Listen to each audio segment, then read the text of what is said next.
With the recovery of more territory from the Al-Shabaab came the need for a police force to maintain law and order. Initially, this work was assigned to what remained of the Somali police forces, but their numbers were inadequate, necessitating further intervention by the African Union, which culminated into the creation of the AMISOM police component.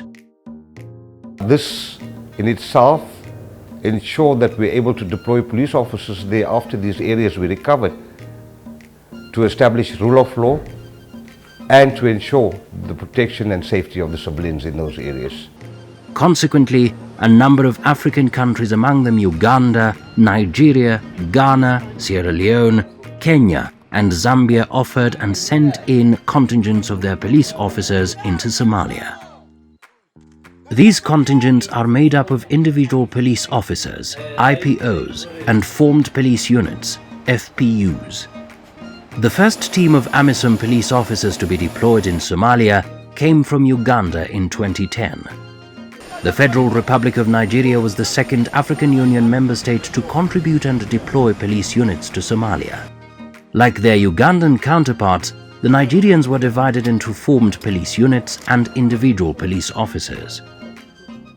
They trained the local Somalian police force to comprehend on investigation techniques, and as well they help them. That's what we call training capacity development in terms of investigation, traffic duties, and as well help the Somali police force to perform certain duties like cordoning, like patrols. And when we say cordon is whenever you have any incident, you need to have the area being cordoned. So the police, the Nigerian police, assist the local police in Somalia to cordon the area and at the same time search for whatever is needed. Having recovered from a nasty rebel war in which state institutions like the police were destroyed, Sierra Leone's deployment of police officers has been a worthy model for Somalia to learn from as it seeks to restructure and reform its police services. From the experience shared in visit of the Somali police contingent when they came here, they realized that any country that was ravaged by war, a lot of systems and processes and institutions would have been destroyed, that the police service would need some of those reforms and re-establishment of those institutions. So we graciously sent a senior officer who's been leading on the police reform processes there, with a few others to go and work with the Somali police leadership in the Somali police and state police reform and restructuring. AMISOM police units provide backup to the Somali police and have been deployed to ensure security and law and order. Besides carrying out actual policing work, the police contributing countries also help in the recruitment, training and mentoring of the Somali National Police Force. The IPOs lead training in criminal investigation skills and techniques, crime scene management and training, close protection and weapon handling, station management and record keeping. Uplifted the policing skills of these members through our mentoring, where we actively involved daily with them, uplifting their skills and ensuring that we work together with them in communities, where we monitor them in the performance of their functions, and we've noticed that there's a vast improvement in the manner in which they perform their policing functions. The AMISOM police have introduced the concept of community policing, a modern concept practiced in most countries in the world. Through this concept, the Somali population are involved and mobilized to fight crime and take part in government development programs. Indeed, the police contributing countries have helped to inject an element of professionalism into the joint patrols with Somali police officers, as well as the standards of training for them. Through various programs, today Somalia has over 6,000 trained policemen and women. AMISOM has also overseen the construction and rehabilitation of several police stations and buildings in Somalia. In terms of policing, sexual and gender violence desks have been set up to deal with domestic, sexual and child protection. We've decided to start establishing policing from the ground up, starting at police stations, the police divisions, and thereafter coming to the state capitals, ensuring that basic policing services and functions reach the peoples and the communities of Somalia. Proper recruitment criteria is also still needed in order to build an agile and active police force. There's duplication, as well as support provided to them is not really what is required. So we need to address the needs of the Somali police to build them in a gradual manner, a sustainable manner, and also in a structured manner, so that over a period of time, with our support to them, they are able to be built into an effective organization. As the government consolidates captured territory and restores peace, this allowed reconstruction to take place and businesses to flourish. The improved security situation has encouraged the return of Somali nationals who had fled their country to resettle and revive their businesses. The recovery of territory from Al-Shabaab has enabled the authority and control of the central government to be extended, as well as the restoration of its institutions and functions. Naturally, this allowed humanitarian and relief organizations to be able to function in recovered areas and regions of Somalia. The African Union, the United Nations and development partners, previously based in Nairobi, Kenya, now undertake their operations right out of Mogadishu, the capital of Somalia. Similarly, they have also set up sub-regional offices in towns and cities like Kismayo, Baidoa, Barawe, among others. In a similar vein, the civilian component of AMISOM, initially based in Nairobi, is also now able to carry out its function right out of Mogadishu. We are supporting the government to make sure that, the country which has been torn apart with differences is reconciled. We are also supporting the government to make sure that institutions that collapse are restored. We have been involved in training public servants so that they can be able to gain capacity and be able to serve appropriately. The greatly improved security situation in Mogadishu has allowed UNSOS to transform into a huge and complex logistical operation. UNSOS equips, fuels, feeds, houses all operations and trains a security, civilian and humanitarian force. The United Nations Political Office for Somalia had operated out of Nairobi in Kenya for 18 years. In 2012, this office, the United Nations Assistance Mission in Somalia, UNSOM, relocated to the Somali capital, Mogadishu. Indeed, because of the prevailing conditions now, numerous important international figures now frequently visited Somalia due to the stable situation in most parts of the country. Among them is the former United Nations Secretary General Ban Ki-moon in 2011 and later in 2014. Others have included the US Secretary of State John Kerry in May 2015, since the last visit by a top American diplomat in the 1990s. Britain's Defence Secretary Gavin Williamson has also been to Mogadishu to inspect projects funded by the UK government. All these are testimony to a country that is sufficiently peaceful and stable for the international community to visit, a situation that was inconceivable before 2007. What we need to do is make sure that the Somali government has the capabilities and resources to be able to deliver security within its own borders. From the onset of the AU peace mission, efforts were driven to ensure an all-inclusive transitional federal government set up, as well as good governance and accountable leadership. For the first time we established open space for all people to get together and dialogue on this. And all this was happening under the auspices and the protection of AMISOM and of course Somali National Army. Earlier in 2012, the first elections chose a new federal government, replacing the transitional arrangements in place since 2004. For the first time, the federal government has rolled out sustainable administrative structures and functions in captured areas.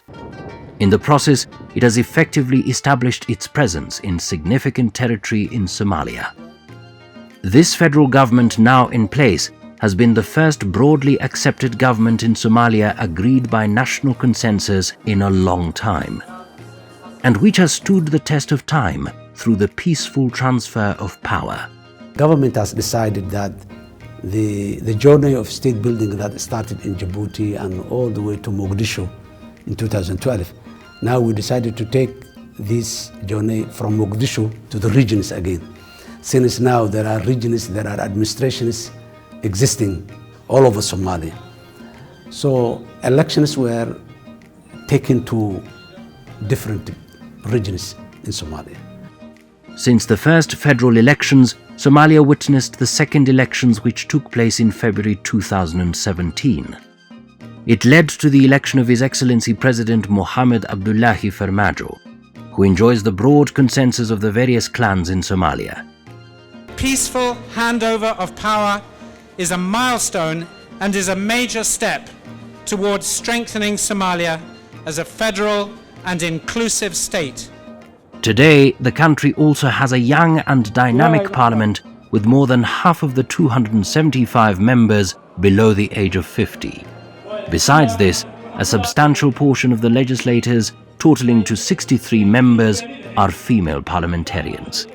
As a result of slowly evolving political settlements and peace, Somalia's economy is on the up and running once again.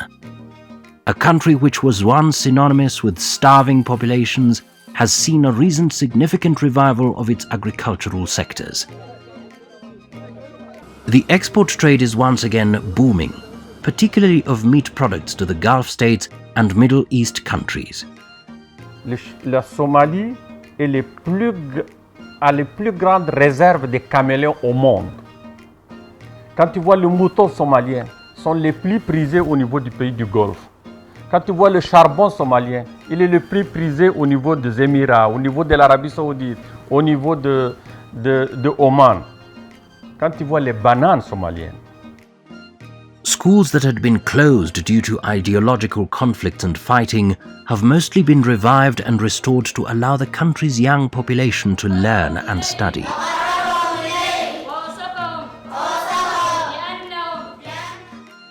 Reaching this far, however, has not been without its challenges. There is still need to continuously work towards a national consensus in order for peace in Somalia to be sustained. The right direction is to see the weakness of the institutions, both at the regional levels and the federal levels. One is we have the viable and strong government and the regional states, both levels. I don't think so they will be the threat because at least they were able to defend themselves. In the political sphere, AMISOM has supported the legislative and executive arms of government to establish a federal system as spelled out by the country's constitution. The new political dispensation has led to the establishment of interim administrations in the southwest, Jubaland, Galmudug, Puntland, Hiran and Hirshabelle regions. The interim administrations in turn have set up regional assemblies and governments and are effectively providing services to the population. Today, AMISOM can take pride in masterminding the defeat of Al-Shabaab in key areas of Somalia. The people of Somalia can also take pride in their country's GDP, which was estimated at $6.2 billion by the World Bank by 2016. A remarkable recovery indeed for a country that was all but a failed state 10 years prior. Many Somali nationals that had long fled the insecurity of the country are back and participating actively in the economic and social rebirth of their country despite the painful birth pangs. That establishment of basic state institutions, reform in civil service, public finance, judiciary, police, people has got motivated to come back, mainly Somali diaspora. They come back, they start to reinvest in the country, and that was again when the informal economy of Somalia became now going back to the formal approach we went back to the IMF. International players are also back in Somalia. Turkey leads the way and has pursued investment and aid opportunities in the country since 2011. Today, Turkish businessmen run Somalia's international airport as well as its seaport. Turkish Airlines was the first major operator into Mogadishu in nearly 2 decades. As well as investments, Turkey has also undertaken numerous humanitarian causes in education and health. All this thanks to the conducive conditions to invest that were made possible by AMISOM. International players have been instrumental in the recovery and rebuilding of Somalia. This is very important for us to exchange our views on the current developments taking place in this country, and then we always appreciate the contribution of AMISOM for the Somali people and for the Somali future. It was a well-planned and coordinated effort at the political level. That was how it came. And then, as a Somalis, we did our part of the assignment by addressing the local issues. There was no, we have avoided by any means to do some sort of coercion or some sort of inflammatory actions that makes the people run away. So those are the efforts, joint efforts of both the Somali government as well as the African Union and the troop contributing countries, and as well as the EU and the United Nations. The European Union's support has been critical for AMISOM, providing more than 1.5 billion euros since 2007 through its African Peace Facility. Our assistance has grown alongside AMISOM's increasing capacity from 1,500 to over 21,000 troops, and now represents more than half of our total budget for peace and security in Africa. At the international level, various fora are continuously convened and held towards raising assistance and resources to support Somalia's return to normalcy. Among the recent ones are the London Conference for Somalia in 2017 and one in Brussels in 2018. What we have seen over the last 5 years is that when we work together on these issues, we can make progress.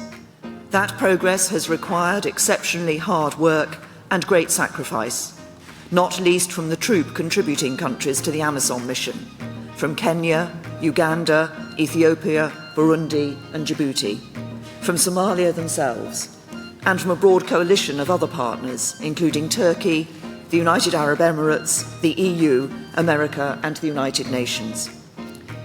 But because of these efforts, Al-Shabaab has been pushed back, piracy largely contained, and new momentum brought to the political process. I visited Somalia several times. I was in Mogadishu several times, escorted by AMISOM. And I have seen the precarious conditions in which AMISOM soldiers were not only protecting the Somali people, but they were protecting our global security. I remember Mogadishu, when Shabaab controlled Alpha Mogadishu, AMISOM had no helicopters, no night vision systems, and armored cars that could be penetrated by the weapons of Shabaab. And AMISOM soldiers, women and men, were fighting, and AMISOM police were fighting to protect our global security. And they were doing so under a Security Council mandate and without enough support and unpredictable funding. AMISOM and the African Union have accomplished much in just 10 years of intervention in Somalia. But many challenges still remain to make the legacy brought about by AMISOM lasting and enduring. Rather than curtail and cut back on the efforts of the last 10 years, they need to be strengthened to have lasting impact into the future. All of Somalia still needs to be recovered from the Al-Shabaab and vested in an effective central government. An effective government will only be possible with an effective army and police force in addition to the establishment of effective government institutions and processes.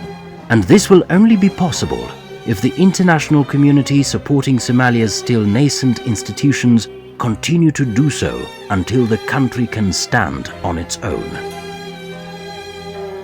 AMISOM should not and cannot be in Somalia indefinitely. Of course, there has to be some sort of plan to draw down. However, for now, from the AU side, we believe that AMISOM's presence is critical for peace and security in the country. And we have to be careful about rushing the withdrawal, because at this point it would jeopardize the efforts made so far. Somali-led security is the essential foundation for political and economic progress. We know that AMISOM are overstretched and that troop-contributing countries simply cannot be expected to carry the burden of Somalia's security forever. So Somalia's forces need to be built up rapidly through a federated model that also brings in regional forces. For the people of Somalia and their leaders, perhaps more time is still needed to strengthen the country's capacities and defenses before the drawdown of AMISOM troops can be completed. We are working together with AMISOM, not looking at timelines, not looking at a date for an exit strategy, but looking at how we can increase the capacity of the Somali National Armed Forces, how we can accelerate proper force development within the Somali Armed Forces and other security forces, so that we create an environment whereby the Somali security forces are able to fully assume responsibility over Somalia's security, law and order, its integrity and sovereignty. And then we can say thank you to our African brothers. But I believe we should not talk about exit, timelines and dates. We should talk about how we can go to the second stage of capacity building and force development. My government's key strategic objectives is to establish a unified, capable, accountable, integrated, and right-sized federal and member state security force that will provide a safe environment for our citizens. Challenges notwithstanding, AMISOM no doubt has birthed a new Somalia and brought back from the precipice a nation that the world had given up on and perhaps even started to forget. What is even more certain is the fact that the African Union's legacy, as well as that of AMISOM, is now permanently etched in the history and folklore of the people of the Federal Republic of Somalia.